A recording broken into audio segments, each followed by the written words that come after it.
हमारे आज के कीनोट स्पीकर मौजूद हैं। आप सभी का मैं स्वागत करता हूं आज के इस मुंबई उपनगर जिला कोऑपरेटिव हाउसिंग फेडरेशन के इस फ्राइडे के हम एवरी फ्राइडे 6 PM हाजिर होते हैं आप लोगों को हाउसिंग सोसाइटी में जो सब्जेक्ट है।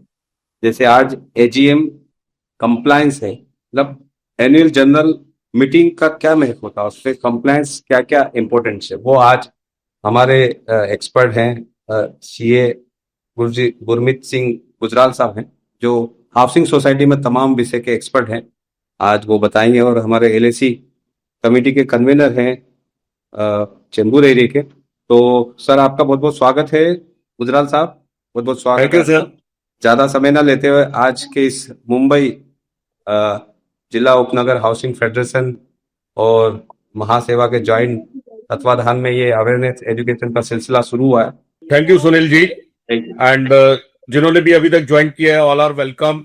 और उनका मैं मुंबई जिला उपनगर के फेडरेशन की तरफ से स्वागत करता हूं।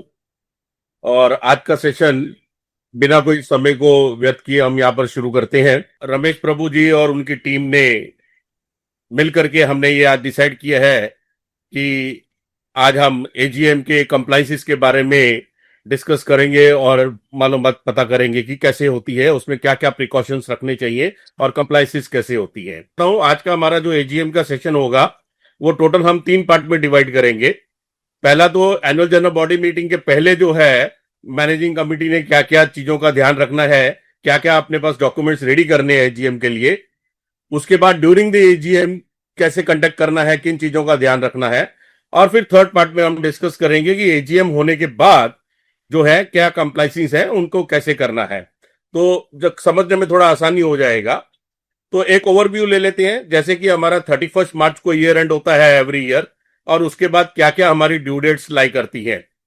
सबसे पहले तो ईयर एंड के 45 दिन के अंदर अंदर हमें अपने बुक्स ऑफ अकाउंट्स फाइनल करने पड़ते हैं, बैलेंस शीट बनानी पड़ती है। डेट इज पहला पड़ाव हमारा 15 मई को आता है। 15 मई तक बैलेंस शीट बना करके मैनेजिंग कमेटी में रखी जाती है। और फिर उसके बाद 15 दिन का समय दिया जाता है जितने भी फ्लैट ओनर्स हैं, जो शेयर होल्डर्स हैं, उनको रिव्यू करने के लिए वो सोसाइटी ऑफिस में आके उसको रिव्यू कर सकते हैं।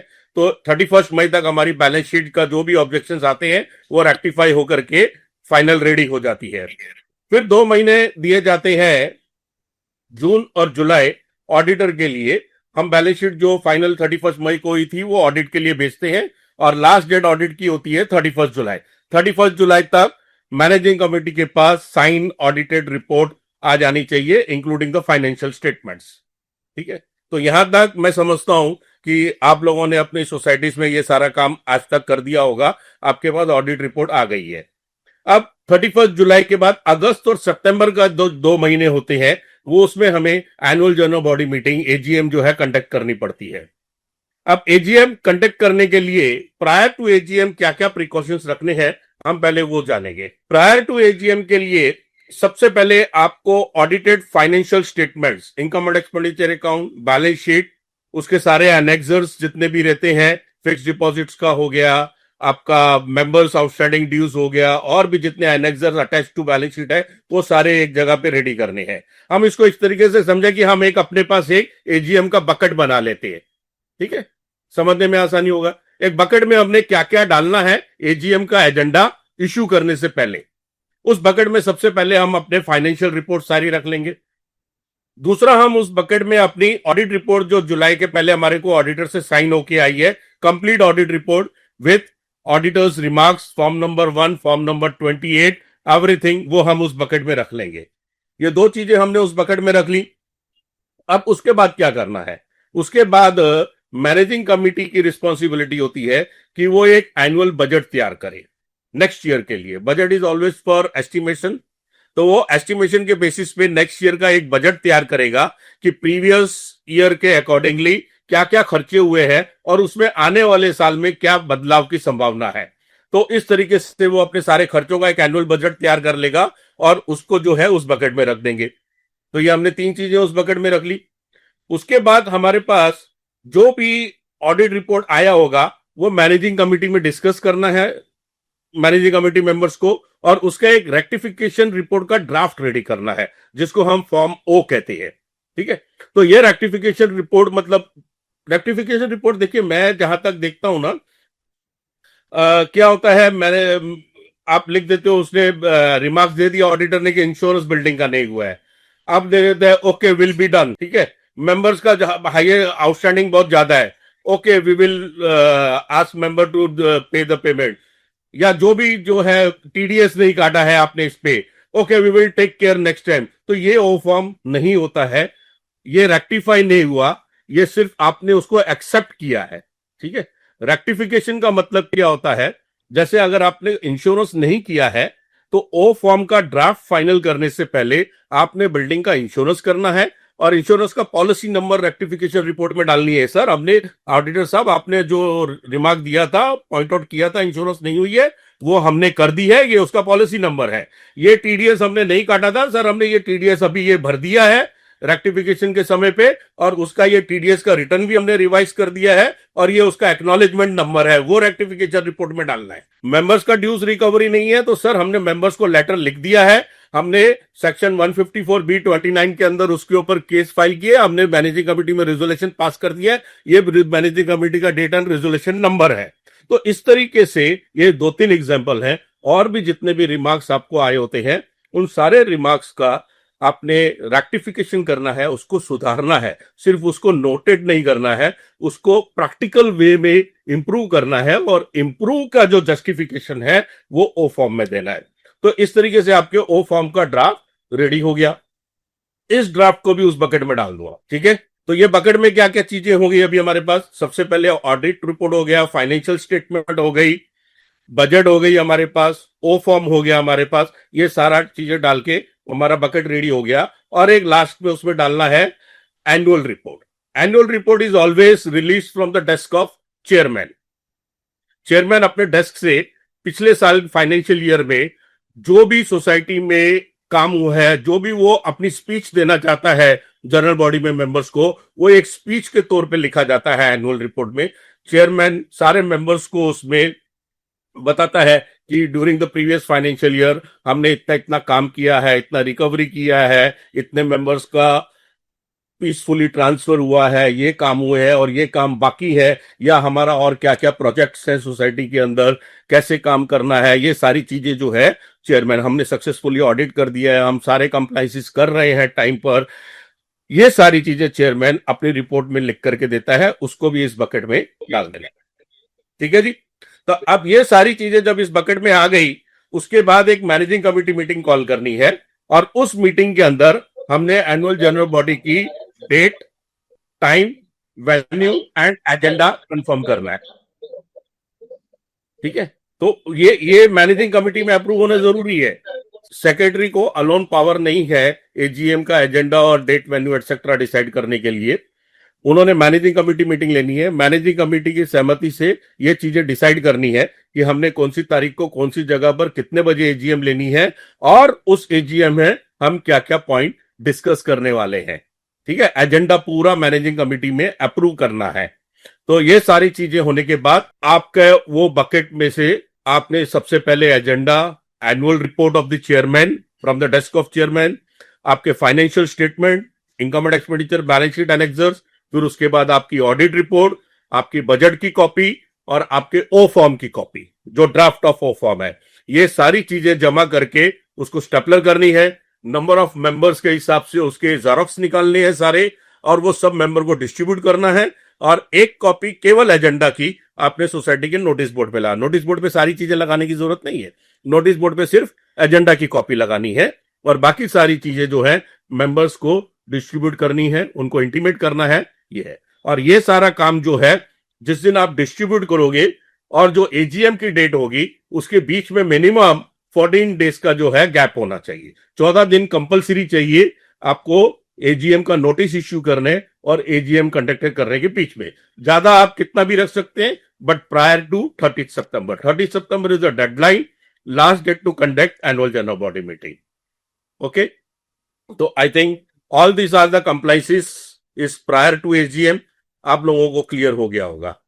ठीक है, अब हम नेक्स्ट पड़ाव पे चलते हैं, हमारे सेकंड फेज में।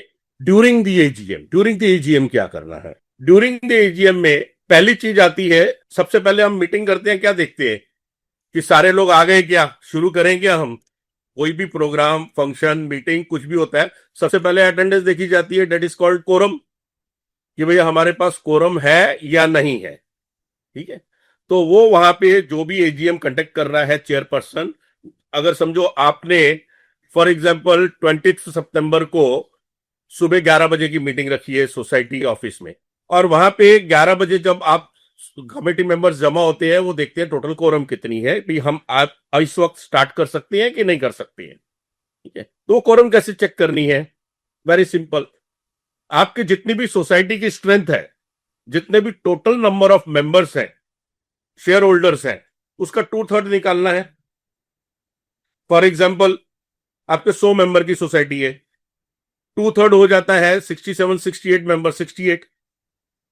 ठीक है, 67 मेंबर्स, 66.67 होता है, तो we called it at round figure 67 members, और 20, 2020, विच एवर इज लोअर। ये ध्यान से कैलकुलेशन समझना, 2/3 ऑफ द स्ट्रेंथ और 20 विच एवर इज लोअर। तो आपके 67 में और 20 में छोटा वाला फिगर क्या है? 20, 20।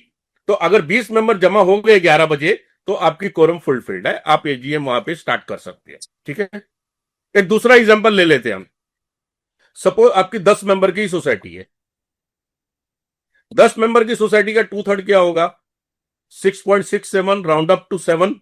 7 मेंबर का जो है वो 2/3 हुआ, and 20 which is lower from 7 and 20, 7 is lower. तो यहां पर आपकी 10 मेंबर की सोसाइटी है, तो कोरम हुआ 7 मेंबर्स। क्लियर? तो ये इस तरीके से आपने सबसे पहले सुबह 11 बजे आपकी मीटिंग स्टार्ट हो रही है, तो आपने कोरम कैलकुलेट करना है।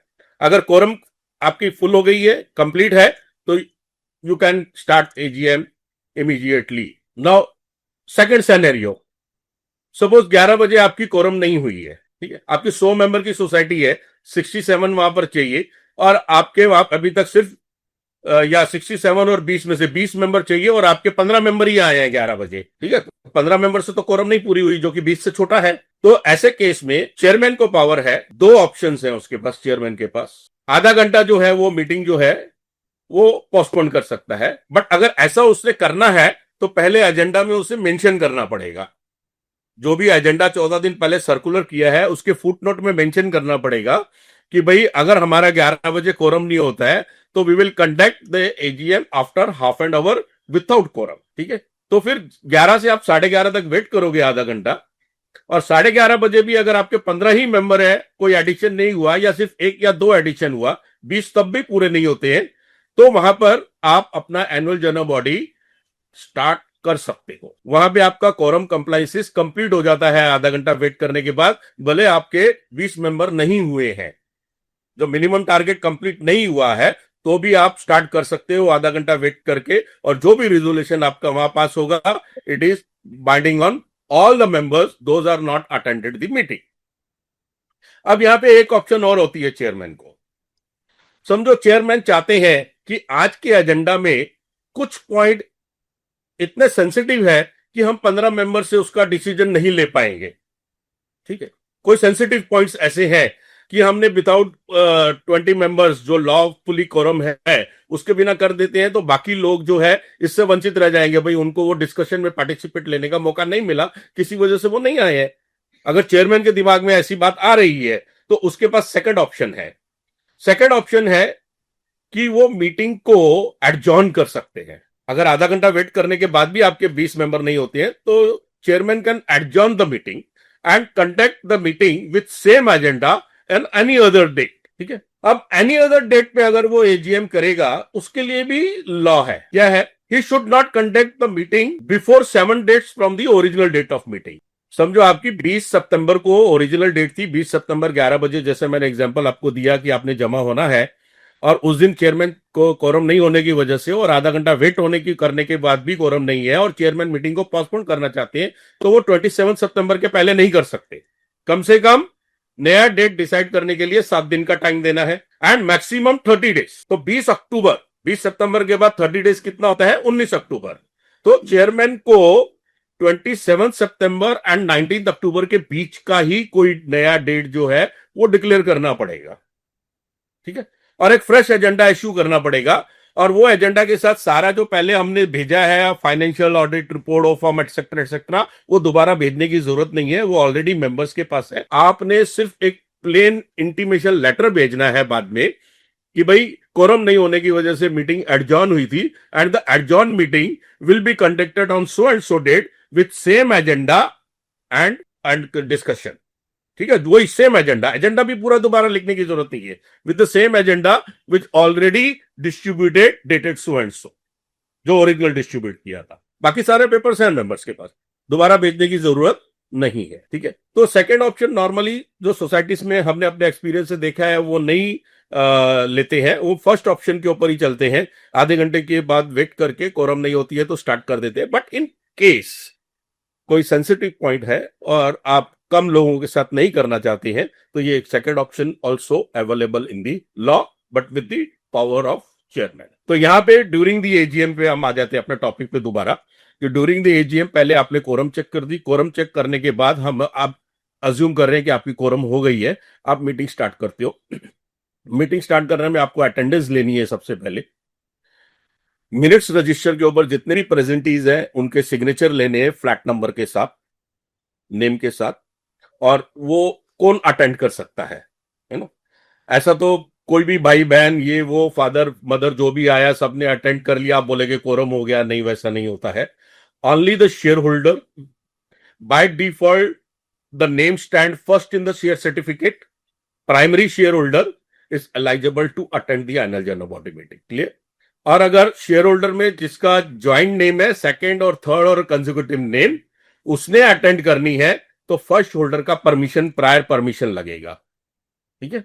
उसने फर्स्ट होल्डर का लेटर लेके आना है कि ये वजह से this is the reason he is not able to attend, so I being a joint member of the flat, shareholder में मेरा नाम है शेयर सर्टिफिकेट पे ऑलरेडी, मैं उसको अटेंड करना चाहता हूं, उसका एनओसी उसको लेके आना पड़ेगा, then he is eligible to sign the minutes register and part of the quorum by default only first. इसमें एक और बात आती है कि एसोसिएट मेंबर, अगर जो एसोसिएट मेंबर है और ऑलरेडी एसोसिएट फॉर्म पहले भर चुका है और सोसाइटी में सबमिट करके मैनेजिंग कमिटी में अप्रूव हुआ है, he can also attend the meeting, but same with the permission of the original member, ठीक है। जैसा ज्वाइंट ओनर अटेंड करता था वैसे एसोसिएट मेंबर का नाम शेयर सर्टिफिकेट पे नहीं होता है। He is neither the first owner, second owner, third owner और name enrolled in the share certificate. Associate member का नाम नहीं होता है, but still he can attend the AGM, participate in AGM, discuss in AGM, voting rights in AGM,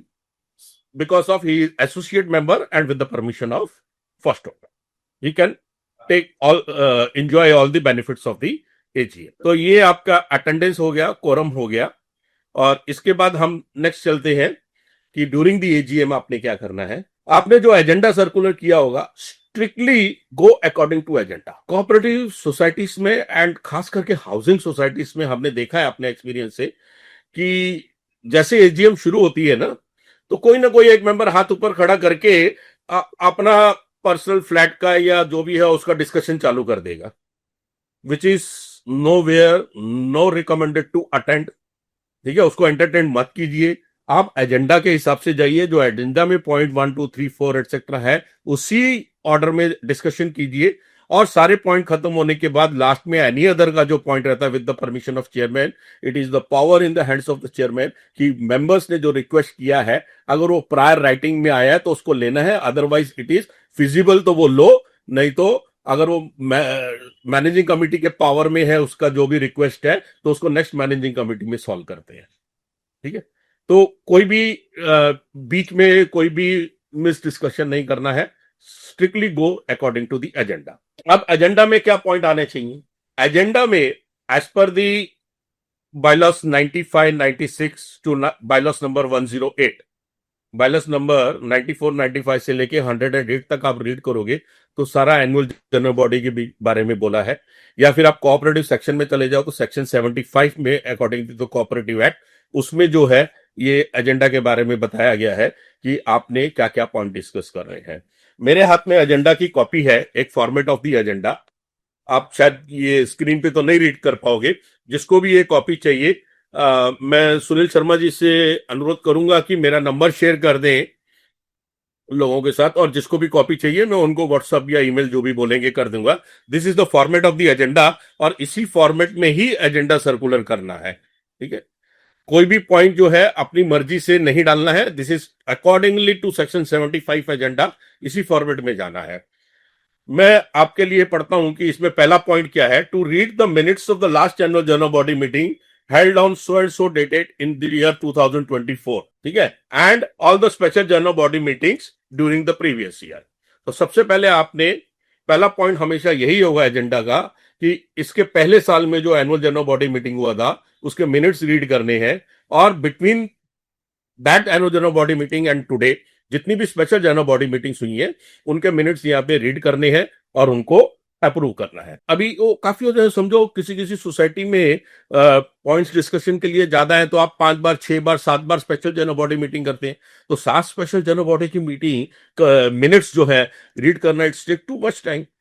तो उसमें alternate ऐसा है कि आपने एजीएम के मिनट्स सर्कुलर किए हैं ऑलरेडी, सारे स्पेशल जनरल बॉडी के भी मिनट्स ऑलरेडी सर्कुलर किए हुए हैं मेंबर्स को, और वो मिनट्स में ऑलवेज भी राइट कि अगर किसको कोई भी ऑब्जेक्शन है तो 15 दिन के अंदर सोसाइटी को लिखत में भेजे। हर एक मिनट्स के नीचे हम ये फुटनोट डालते हैं, नहीं डालते हैं तो आप डालिए। ठीक है, तो अगर किसी का भी ऑब्जेक्शन नहीं आया है 15 दिन के अंदर with the previous AGM and all the special general body meetings, so bye default it is approved. In today's AGM it is just matter of formality कि हमने उसको रिजोल्यूशन पास करना है और प्रपोज और सेकेंडेड लेना है उसका। और अगर कोई मेंबर इंसिस्ट करता है कि कोई एक पर्टिकुलर डेट के मिनट्स रीड करे तो वो रीड करना है, अदरवाइज कोई ऑब्जेक्शन नहीं आई है तो by default it is deemed to be approved, और उसका रिजोल्यूशन पास करके general body can go ahead to the second point. Resolution जरूर पास करना है आपने। प्रपोजर और सेकेंडेड, ये मैं पहले पॉइंट के लिए कह रहा हूं, which is applicable in each and every point. आप जो भी रेजोल्यूशन पास करोगे एनुअल जनरल बॉडी मीटिंग में, उसमें प्रपोजर और सेकेंडेड होना जरूरी है। ठीक है, who propose to approve and who seconded it and then passed unanimously. Unanimously means किसी की भी ऑब्जेक्शन नहीं है। सपोज ऐसा हो सकता है कि कोई एक पर्टिकुलर रेजोल्यूशन जो है, टोटल 20 लोग मीटिंग अटेंड कर रहे हैं जनरल बॉडी, 18 लोगों ने बोला है अप्रूव, 2 लोगों ने उसका ऑब्जेक्शन लिया, नहीं हमें यह मान्यता नहीं है, मैं इस रेजोल्यूशन को नहीं मानता हूं, तो उनका ऑब्जेक्शन भी रिकॉर्ड करना है। Without recording there objection in discussion you can't go further. ठीक है, मेजोरिटी से वो अप्रूव हो गया, resolution is approved and implemented also, आपने उसको इंप्लीमेंट भी करना है फ्यूचर में, बट जिसने ऑब्जेक्शन लिया है उसका नाम जरूर रिकॉर्ड करना है। तो ये केस में आ जाएगा आपका proposed by Mr. A, seconded by Mr. B, objectionable by Mr. C and D। ठीक है, और फिर आपको पास यूनानिमसली वर्ड वहां पे नहीं आएगा। और अगर सपोज सबकी हामी है 100%, तो propose by A, seconded by B and pass unanimous. ठीक है, तो ये जो प्रपोज सेकेंडेड बहुत सारा हमारे पास ऑडिट के लिए जब आते हैं और हम उनके मिनट्स चेक करते हैं पिछले, वहां पे प्रपोजल सेकेंडेड नहीं होता है रेजोल्यूशन में। ठीक है, तो विच इज नॉट अलाउड, वो आपको ध्यान रखना है अपने ड्यूरिंग दी एजीएम में। तो ये जो मैंने बात बोली है, this is for the first point of the agenda, but this resolution and proposal should be applicable to all the points of agenda. ये हम बार बार नहीं अभी डिस्कस करेंगे। ठीक है, अब सेकंड पॉइंट पे हम आ जाते हैं। To receive from the committee the annual report of its activities on the preceding cooperative year working, that is 24-25, together with the statement of accounts showing the income and expenditure during the cooperative year ended 31st March 25 and the balance sheet as on 31st March 25। यहां पे आपको financial discussion करना है। आपने agenda के साथ वो bucket जो शुरू में बनाया था ना, उस बकेट में से जो सारी चीजें जो है एजेंडा के साथ सर्कुलर की थी, उसमें आपने income and expenditure account, balance sheet और अनेक्सेस भेजे थे। उसी को यहाँ पे हमने अप्रूव करना है। किसी का कोई ऑब्जेक्शन है, कोई क्लैरिफिकेशन चाहिए, कोई जस्टिफिकेशन चाहिए, ट्रेजरर और सेक्रेटरी और may be the all the committee togetherly is to be solve them, उसको जस्टिफाई करेंगे कि भाई ये फिगर कहां से आए, कैसे आए हैं और ये क्या हुआ है, फाइनेंशियल स्ट्रेंथ क्या है सोसाइटी की। अब इसमें एक और चीज जो है मैं मेरे पास्ट एक्सपीरियंस से आपसे शेयर करना चाहूंगा। ऑब्जेक्शन जो इस पॉइंट के ऊपर रेस किए जाते हैं वो दो टाइप के होते हैं, general objection and specific objection. General मतलब कोई एक नॉलेज के लिए पूछेगा, सर ये फिगर लाइबिलिटी में क्यों है, ये असेट्स में क्यों है, ऐसा क्यों है, ठीक है, तो वो एजुकेटिव नॉलेज पूछ रहा है जो कि आपके कमिटी उसको ऑन द स्पॉट रिप्लाई कर सकती है। उसे स्पेसिफिक फ्रॉड आपका डिटेक्ट नहीं किया है, कुछ मिस्टेक डिटेक्ट नहीं किया है, कुछ मिस अप्रोप्रिएशन डिटेक्ट नहीं किया है, just for the seek of knowledge if he ask something you can give the reply immediate, ठीक है। और अगर सपोज वो कोई स्पेसिफिक क्वेश्चन पूछता है, जनरल क्वेश्चन नहीं है, जैसे फॉर एग्जांपल आपका रिपेयर मेंटेनेंस में 2 लाख रुपए आपने डेबिट किया इनकम एक्सपेंडिचर, और एजीएम में वो पूछ लेता है कि भैया ये 2 लाख रुपए आपने किस किस को दिया है। General body, office bearers, managing committee, उनके पास उस वक्त डेटा है बताने के लिए। क्या वो उस वक्त जनरल बॉडी के अंदर अपने लेजर खोलना शुरू करेंगे, अपने वॉचर्स खोलना शुरू करेंगे, हाँ? या देखेंगे 2 लाख रुपए में से किसको 5,000 दिए, किसको 25,000 दिए, किसको 50,000 दिए, इस करके टोटल इस तरीके से 2 लाख आया है? नो। अगर आप हर एक पॉइंट पे इस तरीके से डिस्कस करने जाओगे तो आपका 3 दिन का टाइम लगेगा जनरल बॉडी को, भैया 2 घंटे में नहीं खत्म हो सकती फिर, ठीक है।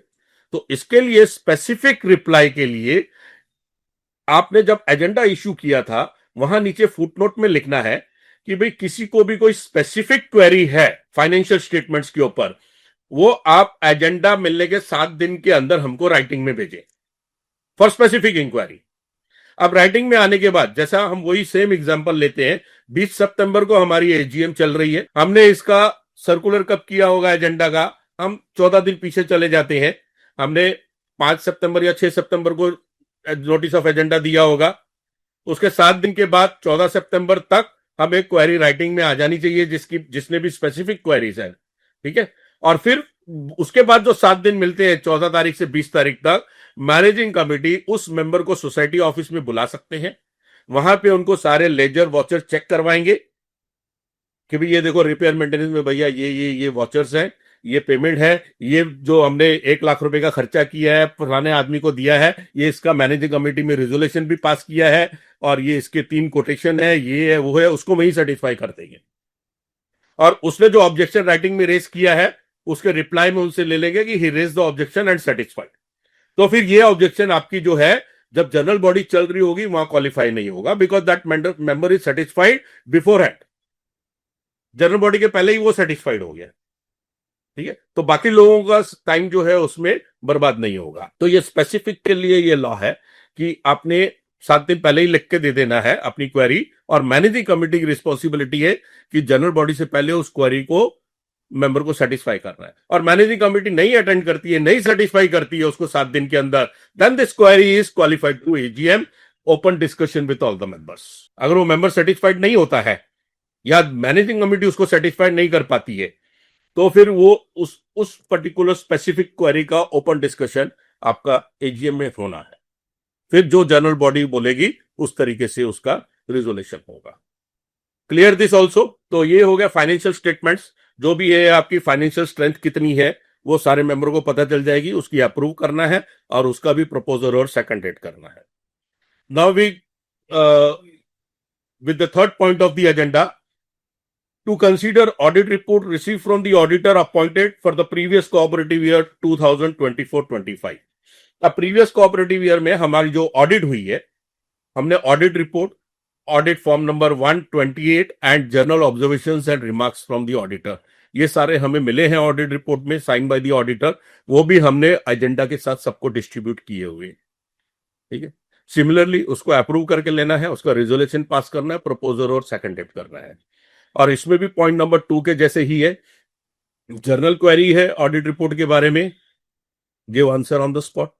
If any specific query, member has to write 7 days before and committee's responsibility to certify before the date of general body. Clear? Next we come to the fourth point. Fourth point है to receive from committee the audit rectification report of previous cooperative year 24-25 in form number O and action taken thereon. Action taken thereon is very important. और ये action taken thereon मैं नहीं कह रहा हूं, आप नहीं कह रहे हैं, ये लॉ में लिखा हुआ है। ठीक है, आप सेक्शन 75 रीड करोगे कोऑपरेटिव एक्ट का, वहां लिखा हुआ है कि आपको जो ऑडिट रिपोर्ट मिली थी वो ऑडिट रिपोर्ट जनरल बॉडी से पहले मैनेजिंग कमेटी में डिस्कस हुई है।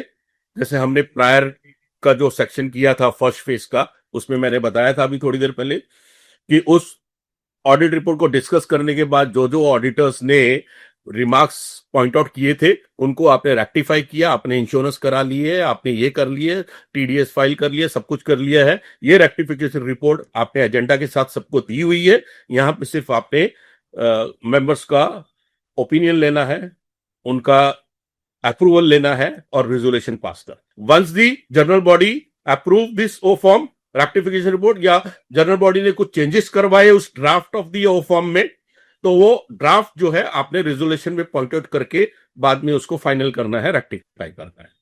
ठीक है, but discussion of O form in AGM is mandatory, compulsory करना है। यहां पर ना एक और बात मैं आपको बताना चाहूंगा, तो समय है तो आपने देखा होगा ऑडिटर रिपोर्ट में जब ऑडिटर जो है ओ फॉर्म के बारे में लिखता है कि societies need to file audit rectification report to the registrar of society of registrar office of the society within 3 months from the date of audit report.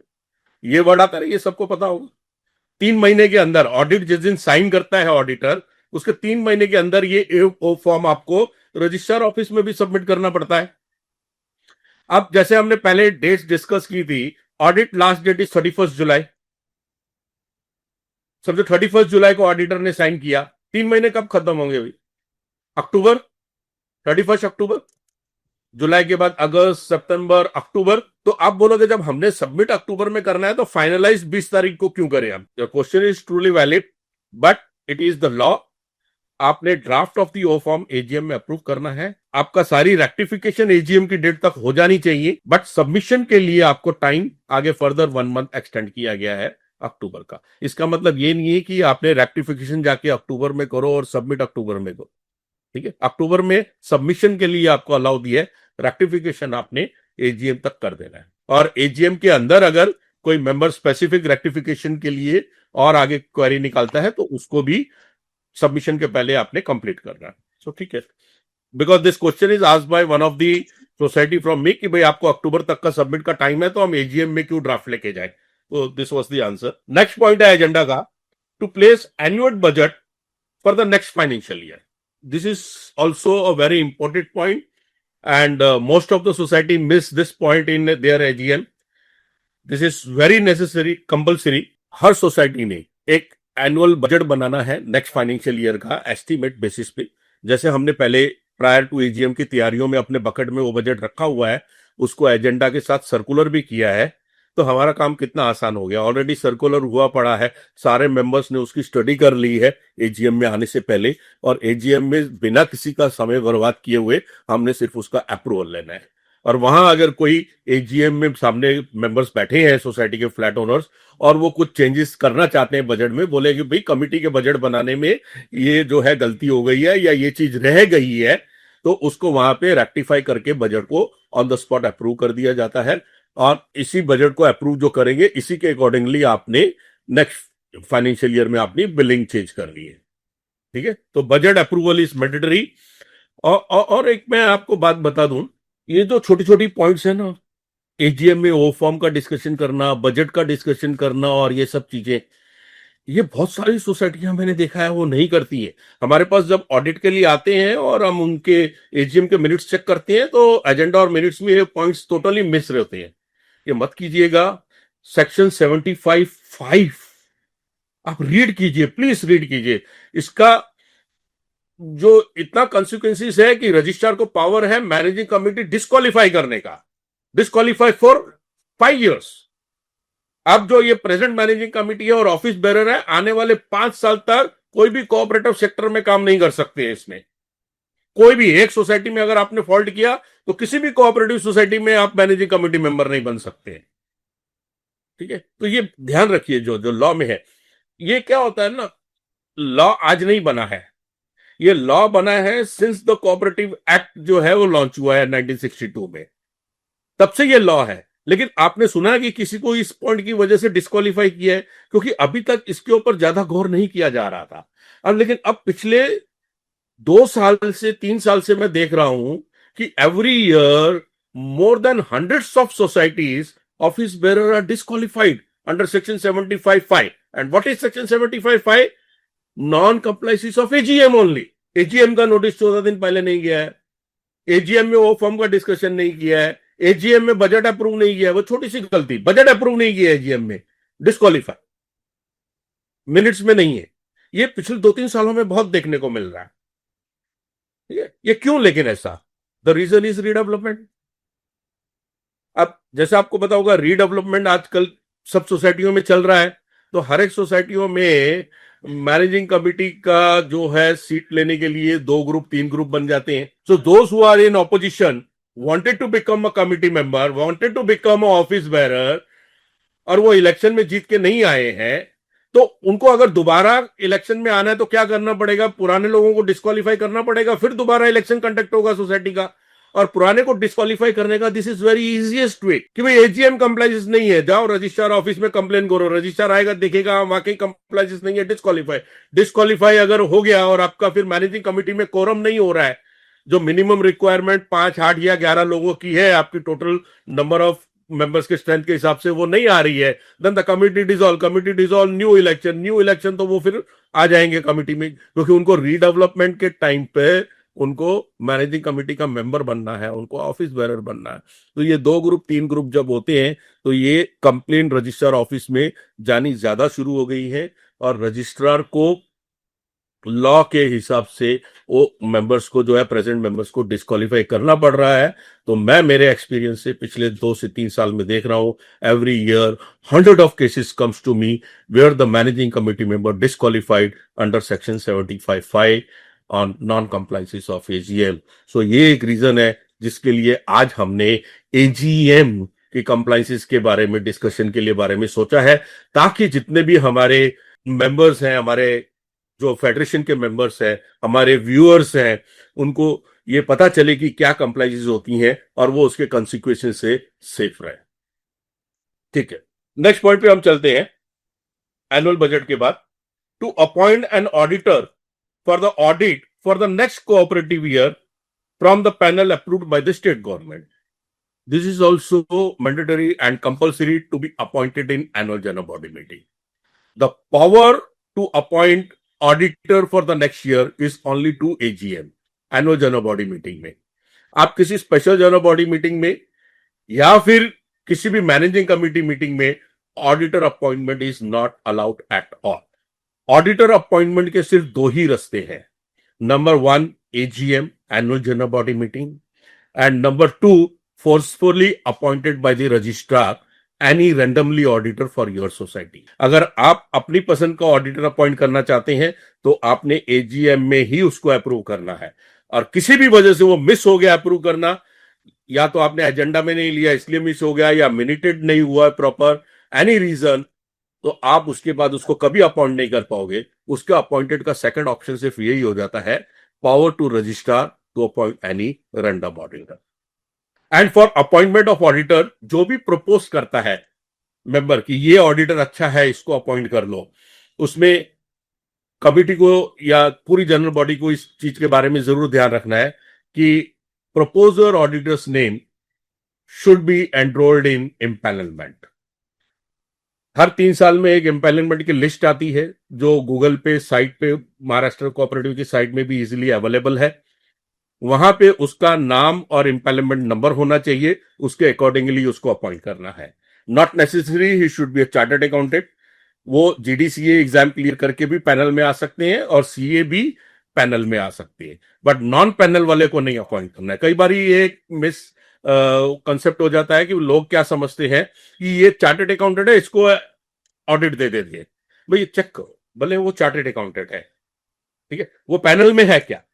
All chartered accountants are not paneled in cooperative audits. ध्यान रखना, only 40% chartered accountant in our country is only in cooperative panel. Only 40% chartered accountants. तो आप जिस chartered accountant को select कर रहे हो वो पैनल में है कि नहीं वो चेक कीजिए, तभी उसको अपनी सोसाइटी का ऑडिट दीजिए. All chartered accountants are not eligible to do audit. Okay. तो वेदर ही इज सीए और not CA but should be in panel. GDCA भी किया हुआ है और पैनल में है तो आप उसको अपॉइंट कर सकते हैं. उसमें ग्रेड रहते हैं ऑडिटर अपॉइंटमेंट का, ध्यान रखिएगा, ए बी एंड सी. और ये उसमें से आपको कौन से लेवल का ऑडिटर डिपेंड अपॉइंट करना है is also depend upon your number of strength. अगर आपके 100+ सोसाइटी मेंबर्स हैं तो आपने बी और ए ग्रेड का ऑडिटर अपॉइंट करना है, आप सी ग्रेड का नहीं कर सकते. ठीक है. He is not eligible to do audit for more than 100 member society. तो ये ऑडिटर अपॉइंटमेंट के टाइम पे ये सारी चीजों का ध्यान रखना है. ठीक है. तो इस तरीके से इसका भी आपने रिजोल्यूशन पास करना है कि आपने कौन सा ऑडिटर अपॉइंट किया है. Is this agenda point number 6. तो ये बता दूं हम यहाँ पे 6 नंबर पॉइंट पे है. हमने 6 एजेंडा के पॉइंट आज इस मीटिंग में डिस्कस कर लिए. नेक्स्ट पॉइंट पे चलते हैं हम. To receive from the committee the annual return as stipulated in the act and rules. ये भी पॉइंट जरूरी है, मैंडेटरी है. पॉइंट नंबर 7 ये भी जरूरी है. ये 1 से लेकर 7 तक जितने पॉइंट अभी हमने बताए ना, ये सारे जरूरी हैं और इसी सीक्वेंस में जरूरी है जो मैं पढ़ रहा हूं. ये 7 पॉइंट किसी सोसाइटी ने नहीं छोड़ने, इसमें से एक भी पॉइंट मिस नहीं होना चाहिए. ठीक है. तो 7th पॉइंट है एनुअल रिटर्न्स का. अब ये एनुअल रिटर्न्स क्या होता है भैया? जीएसटी रिटर्न सुना होगा आपने, इनकम टैक्स रिटर्न सुना होगा. सोसाइटी फाइल करती है जो जीएसटी के दायरे में आती है, जीएसटी रिटर्न फाइल करती है, इनकम टैक्स रिटर्न फाइल करती है. ये एनुअल रिटर्न क्या है? एनुअल रिटर्न एक कोऑपरेटिव के 6 रिटर्न होते हैं, total 6 annual return every year आपको फाइल करनी है. ऑनलाइन फाइल किए जाते हैं. आपके ऑडिटर का काम होता है या उसको एक एक्स्ट्रा फीस दे दिया है इस रिटर्न फाइल करने के लिए, या जो भी प्रोफेशनल है, एक्सपर्ट है, जिसको इसके बारे में नॉलेज है, वो ऑनलाइन लॉगिन करके आपको अपनी सोसाइटी का एक लॉगिन आईडी और पासवर्ड मिलता है.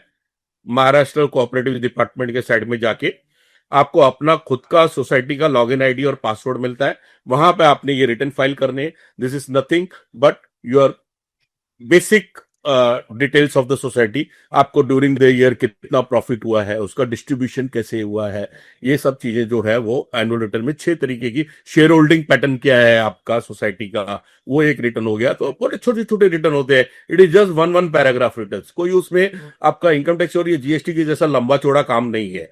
6 रिटर्न जो है 15 मिनट में फाइल हो जाते हैं. ठीक है. तो वो फाइल करने जरूरी है और उस फाइल का जो है रिपोर्ट एजीएम को देना जरूरी है कि हमने फाइल किए. यहां पर एक ट्विस्ट है, मैं आपको बताता हूं. ये जो महासरकार का साइट है जहां पे आपको लॉगिन आईडी पासवर्ड मिलना है, ये साइट 2019-20 के बाद से काम करना बंद कर दिया है, इसलिए लोगों को इसके बारे में ज्यादा पता नहीं है. पहले 2016, 17, 18 में सारी सोसाइटीज ये फाइल करती थी. Most of the society. कोई नहीं करती होगी तो अलग बात है, बट मोस्टली सब लोग करते थे. फिर जैसा साइट बंद हो गया, लोगों ने फाइल करना बंद कर दिया. ट्राई कर रहे हैं प्रोफेशनल्स, आपके अकाउंटेंट है, आपके सीएस है, आपके ऑडिटर्स है, वो ट्राई कर रहे हैं, बट साइट वर्क नहीं कर रही है. गवर्नमेंट की अभी तक आज तक वर्क नहीं कर रही है वो. तो कई लोगों ने करना बंद कर दिया है, फाइल ही करना बंद कर दिया है प्रोफेशनल्स ने. But no, this is wrong. अगर साइट काम नहीं कर रही है, still it is in the law. Societies need to prepare manually. आप प्रिंट आउट ले लो, अगर अपलोड नहीं हो रहा है, प्रिंट आउट लेके रजिस्ट्रार ऑफिस में सबमिट करो और उसका एक्नॉलेजमेंट ले लो कि you are submitted to registrar office, क्योंकि साइट नहीं चल रही है, हम अपलोड नहीं कर पा रहे हैं. रिटर्न्स बनाना जरूरी है और वो अपलोड नहीं हो रहा है तो रजिस्ट्रार ऑफिस में मैनुअली सबमिट करके. Clear? So this point number 1 to 7 are mandatory.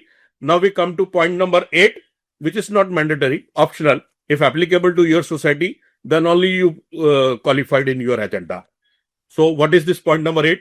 To consider any important communication received from the registering authority, the statutory auditor, government, collector, local authority or any other competent authority. ठीक है. तो ये सारे government, semi governments हो गए, सारे competent authority हो गए. कोई आपको स्पेशल कम्युनिकेशन रिसीव हुआ है रजिस्ट्रार और ऑफिस से, कोई मेंबर ने कंप्लेन किया और सोसाइटी को आया है, कोई पुलिस से सोसाइटी को लेटर आया है, कोई बीएमसी से एक स्ट्रिक्ट लेटर सोसाइटी को आया है, या कोई लोकल बॉडी अथॉरिटी या गवर्नमेंट, सेमी गवर्नमेंट, किसी भी डिपार्टमेंट से नॉन कंप्लायंसेस या कोई भी तरीके का लेटर, पेनल्टी का या किसी भी तरीके का during the previous financial year में सोसाइटी को आया है.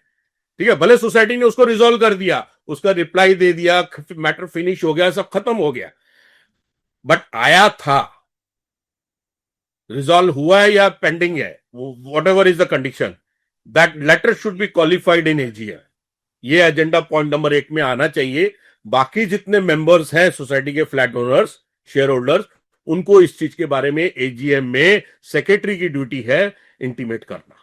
मैनेजिंग कमेटी को तो पता है, उनकी तो मंथली मीटिंग होती ही है, वहां पे वो लेटर आया, उन्होंने डिस्कस किया, बट ये जो कोई भी किसी तरीके का लेटर अगर गवर्नमेंट सेमी गवर्नमेंट डिपार्टमेंट से आया है तो इसकी मालूमात जो है वो सारी जनरल बॉडी को पता होनी चाहिए और ये पॉइंट नंबर 8 में डिस्कस होना चाहिए। और कोई लेटर नहीं आया है तो आप ये पॉइंट नंबर 8 अपने एजेंडा से स्किप कर सकते हो, और अगर आया है तो you should keep this point and discuss in the AG. इसको फिर स्किप किया, लेटर आया है और नहीं डाला है, तो it is breach of AGM. ठीक है, तो वहां पे आपका consequences फेस करने पड़ेंगे। We come to the next point, 9 number point. To consider any other matter specifically requiring decision, occurrence and sanctions of the general body meeting of the society by virtue of the provision of the act, rules and the bylaws of the society. और भी कोई ऐसा decision आपकी जो committee है, managing committee और office bearer ऐसा समझे, भले आपको कोई बाहर से लेटर नहीं आया है like point number 8, but inside the managing committee वो ऐसा फील करती है कि ये चीज ऐसा डिस्कशन के लायक है जो हम जनरल बॉडी के साथ शेयर करना चाहते हैं, तो वो ये पॉइंट नंबर 9 में डालना है और उसको शेयर करना है। जैसे मैनेजिंग कमिटी को लगता है कि टेरिस में लीकेज बहुत ज्यादा हो रही है, इसको ठीक करना जरूरी है, ठीक है, तो वो जनरल बॉडी के साथ डिस्कस करके उसका एक्सपेंसेस इस पॉइंट के अंदर वो अप्रूव कर सकते हैं।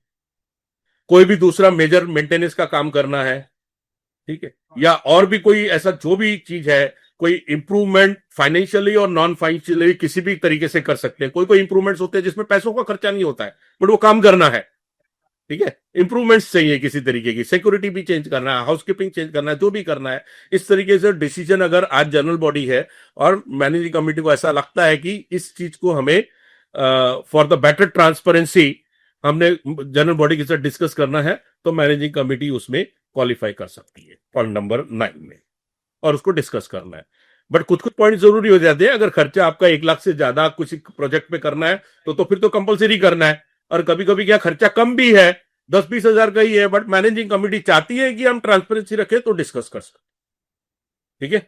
नेक्स्ट है to consider any other matter with the permission of chair excepting those requiring proper notice after the regular agenda is over and which is permitted under the provision of the act, rules and bylaws. ठीक है, वो जैसे मैंने पहले agenda शुरू करने से पहले कहा था कि एक एनी अदर पॉइंट लास्ट में आता है, so this is 10th and the last point, any other point but with the proper notice.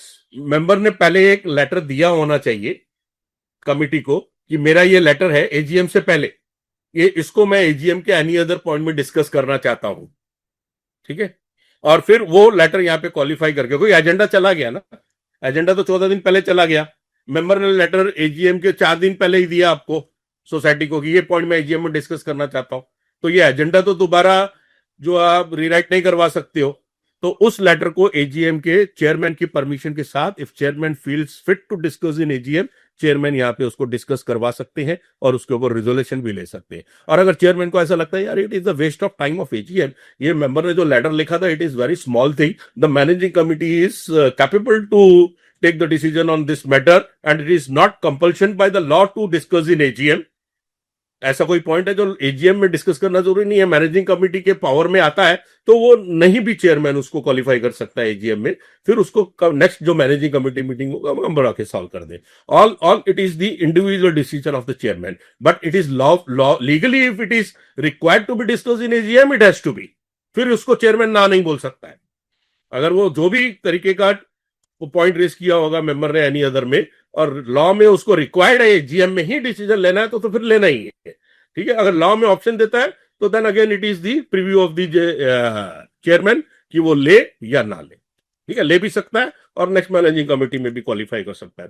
तो these are the some points of the agenda जो आपको रखने हैं। 10 पॉइंट मैंने बताए हैं, point number 1 to 7 is compulsory, इसमें से एक भी पॉइंट मिस नहीं करना है एजीएम में, और point number 8, 9 and 10 is optional, only put in the AGM if it is applicable to your society. 10 तो डालना ही है, 8 एंड 9 इज ऑप्शनल। अगर वो उस तरीके का कोई मैटर है तो आप रखिए, नहीं तो मत रखिए। ये 10 पॉइंट में आपके सारे मैटर कवर हो जाते हैं, इसके अलावा और कोई मैटर बचता नहीं है।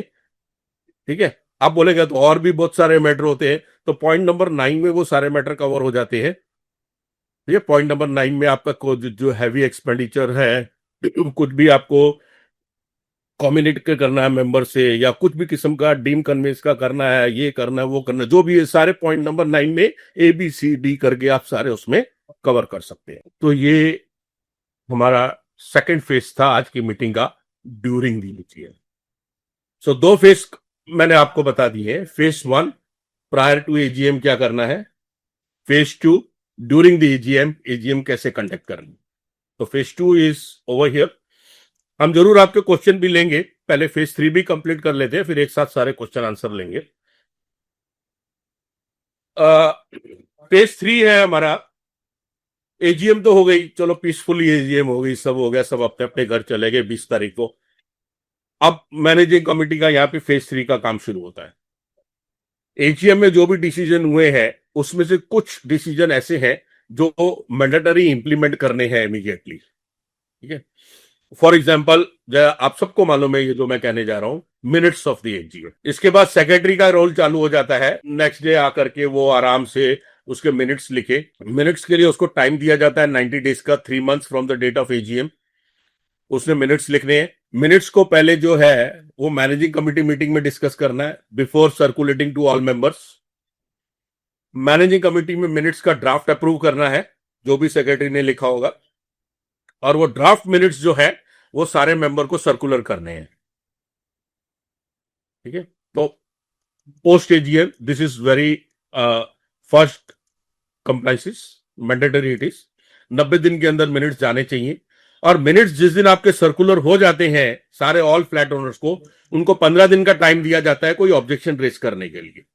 तो जिन्होंने AGM अटेंड किया है उनको ऐसा लगता है कि भाई ये पॉइंट इस तरीके से नहीं डिस्कस हुआ था, कुछ और डिस्कस हुआ था, तो वो उसके ऊपर अपनी ऑब्जेक्शन रेज कर सकता है, और वो ऑब्जेक्शन आने के बाद मिनट्स को रिवाइज करके, if it is feasible, revise करके फाइनल मिनट्स हो जाती है। ठीक है, AGM के बाद 90 डेज के अंदर मिनट्स को मैनेजिंग कमिटी में अप्रूव करना है। मैनेजिंग कमिटी में अप्रूव होने के बाद ऑल मेंबर्स को डिस्ट्रीब्यूट करना है, और 15 दिन का टाइम देना है any objection on the minutes. Clear? इसके बाद आपकी सेकंड कंप्लाइंसेस आती है पोस्ट AGM। आपके जितने भी फाइनेंशियल रिपोर्ट्स हैं, ऑडिट रिपोर्ट है, to be submit to office of the registrar. ठीक है, जो ऑडिट रिपोर्ट और फाइनेंशियल रिपोर्ट्स है रजिस्ट्रार ऑफिस में सबमिट करके एक्नॉलेजमेंट लेके लाके अपने पास रखनी है आफ्टर AGM, क्योंकि आपका ऑडिट रिपोर्ट और फाइनेंशियल रिपोर्ट AGM में अप्रूव हो गई है, 20 तारीख को अप्रूव हो गई, तो उसके बाद उसको जाकर के आपने सबमिट करके आना है रजिस्ट्रार ऑफिस में। तो ये कंप्लाइंसेस अक्सर रह जाती हैं, उनको ध्यान रखिए, छोटी चीज है बट जरूरी चीज है। उसके बाद AGM में आपने देखा होगा आपने ऑडिटर अपॉइंट किया है, just appointment of auditor in AGM is not sufficient. आपने उसका रिजोल्यूशन का कॉपी एक्सट्रैक्ट अलग लेटर हेड पे लेना है, ध्यान से सुनिएगा। लेटर हेड पे वो जो रिजोल्यूशन आपने पास किया था अपॉइंटमेंट ऑफ ऑडिटर का, with auditors panel number, name and everything, वो रिजोल्यूशन का कॉपी लेना है सोसाइटी के लेटर हेड के ऊपर अलग से। फिर अपॉइंटमेंट ऑफ ऑडिटर एक लेटर लगाना है मैनेजिंग कमेटी की तरफ से कि हमने आपको अपॉइंट कर दिया, और फिर ऑडिटर से कंसेंट लेटर लेना है कि he is ready to audit of your society. उसका भी तो कंसेंट चाहिए ना, तो उसका कंसेंट लेना है। तो टोटल कितने 3 डॉक्यूमेंट आपके पास हो गए, appointment of auditors resolution, appointment letter to auditor and consent letter of the auditor is ready to do audit. ये तीनों डॉक्यूमेंट्स को पिनअप करके आपने रजिस्ट्रार ऑफिस में देके ऑडिट ऑर्डर जनरेट करवाना है। वहां से रजिस्ट्रार आपको ऑडिट ऑर्डर दे देगा, ये ऑडिटर के नाम से नेक्स्ट ईयर में ये ऑडिट करेगा। ठीक है, ये करवाना जरूरी है। समझो आपने AGM में तो ऑडिटर अप्रूव कर दिया और रजिस्ट्रार ऑफिस में जाकर नहीं सबमिट किया कि हमने ऑडिटर अपॉइंट कर दिया, तो रजिस्ट्रार क्या इसमें रह जाएगा कि ये सोसाइटी ने ऑडिटर अपॉइंट ही नहीं किया है।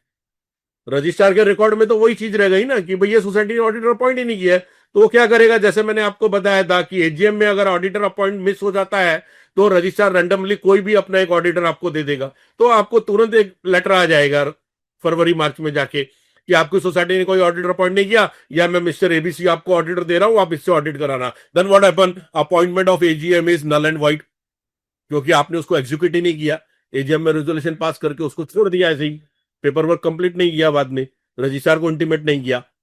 सो post AGM this is also very to be take care of this.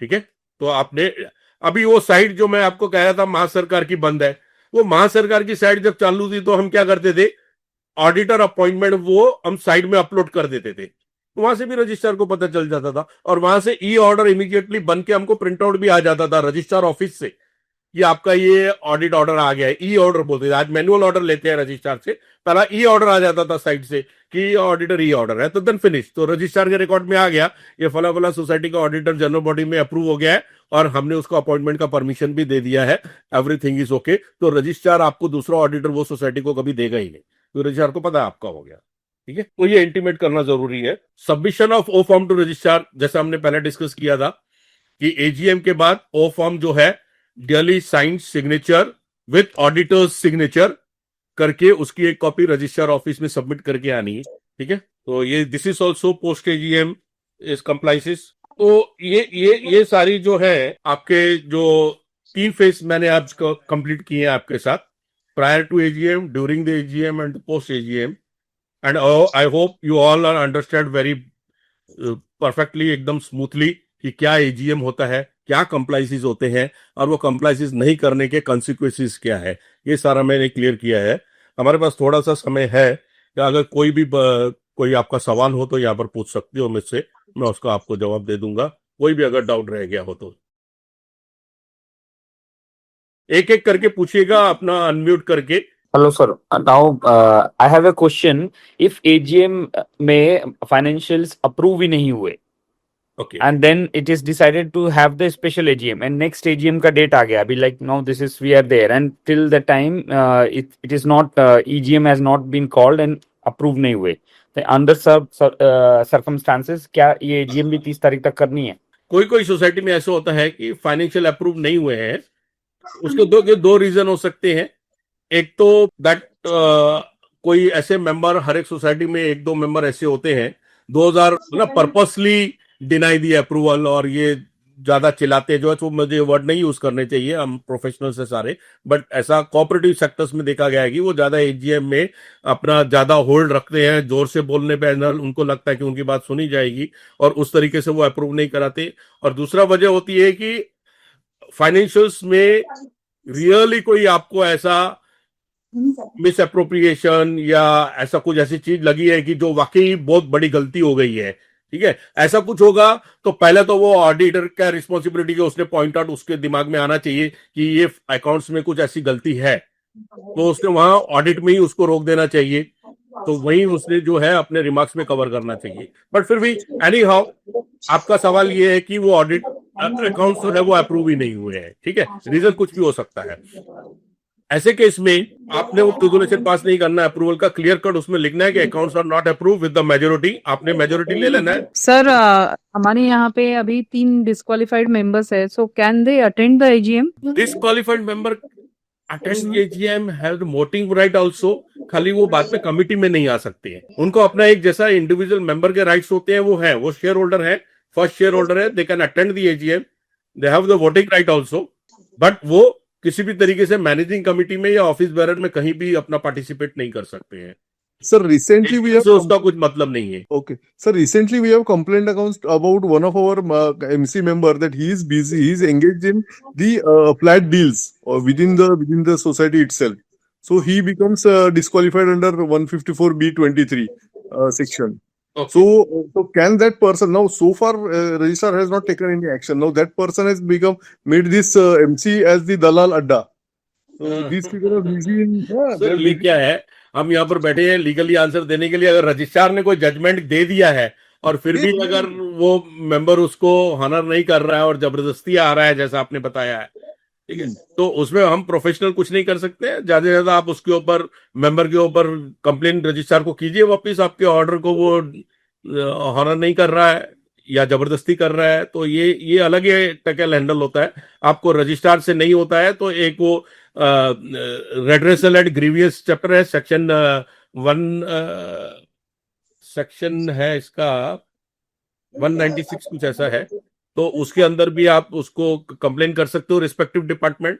क्या वो प्रॉब्लम आपको क्रिएट कर रहा है, रजिस्ट्रार के पास कंप्लेन करना है, पुलिस में कंप्लेन करना है वो मेंबर का, या बीएमसी में कंप्लेन करना है, कोऑपरेटिव कोर्ट में जाना है, सिविल कोर्ट में जाना है, तो वो अलग अलग रास्ते हैं, आप उस मेंबर के अगेंस्ट जा सकते हैं। बट लीगल जो है, लीगल का जो रिप्लाई है तो रजिस्ट्रार ने बोल दिया है कि भाई this is the legal consequences, ये है ऑर्डर है उसका।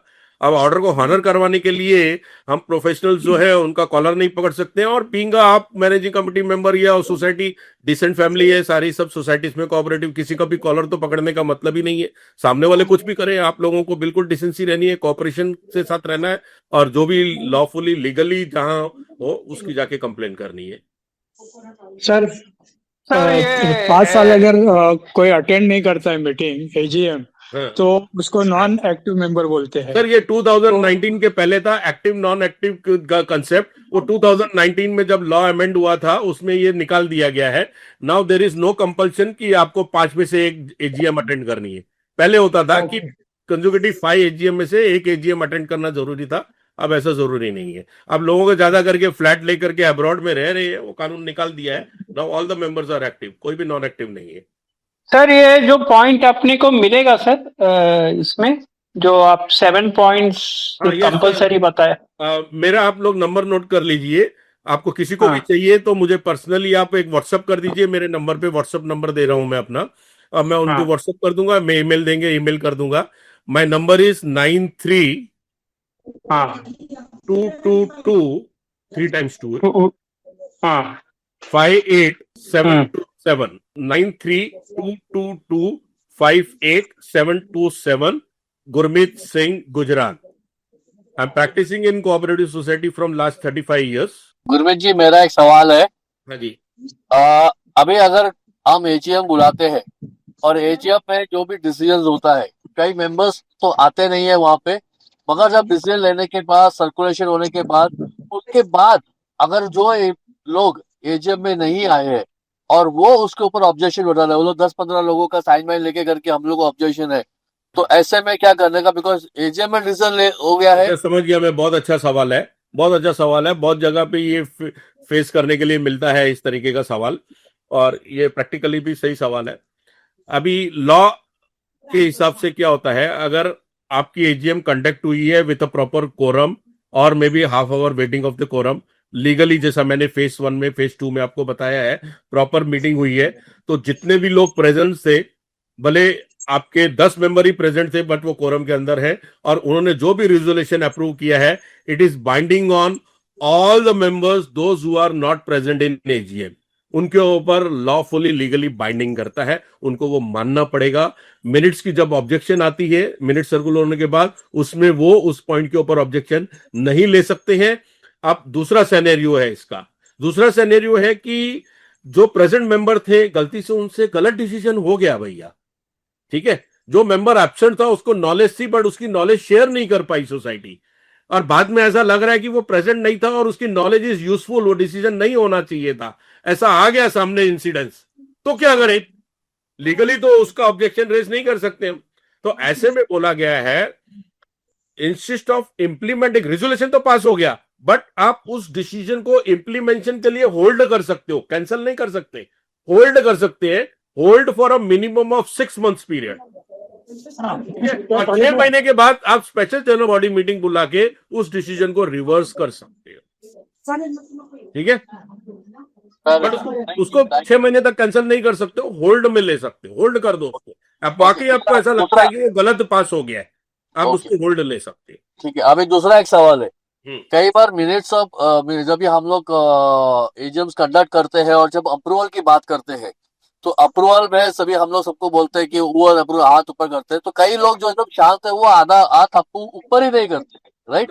अग्री करते हैं, मतलब तो रेट आप सर कहीं भी चले जाओ, आपके जितने भी वोटिंग फॉर्म्स होते हैं, इवन कोऑपरेटिव में आपके मैनेजिंग कमेटी इलेक्शन के भी वोटिंग होते हैं, हम संसद के भी वोटिंग करते हैं, राज्यसभा के करते हैं, लोकसभा करते हैं, बीएमसी वोटिंग होते हैं, हर एक जगह पे रहता है candidate A B C and no voting, जिसको आप किसी को भी नहीं देना चाहते हैं, वहां टप्पा मार गया हो, तो दैट मेंबर जो हाथ ऊपर हाथ पे भी नहीं करता, ना भी नहीं करता है, उसको वोटिंग में काउंट नहीं करो। बनाने की कोशिश करेंगे नहीं। हाँ, सर एक सवाल ये है कि अगर एक ही सोसाइटी में दो फ्लैट है और दोनों फ्लैट में हस्बैंड वाइफ जॉइंट ओनर है हाँ, एंड पहला नाम हस्बैंड का है, अब एक फ्लैट के बिहाफ पे हस्बैंड अटेंड कर लो, दूसरे बिहाफ के फ्लैट के बिहाफ पे वाइफ अटेंड कर सकती है? इसमें देखिए यहाँ पे दो चीजें मैं आपको बताता हूँ।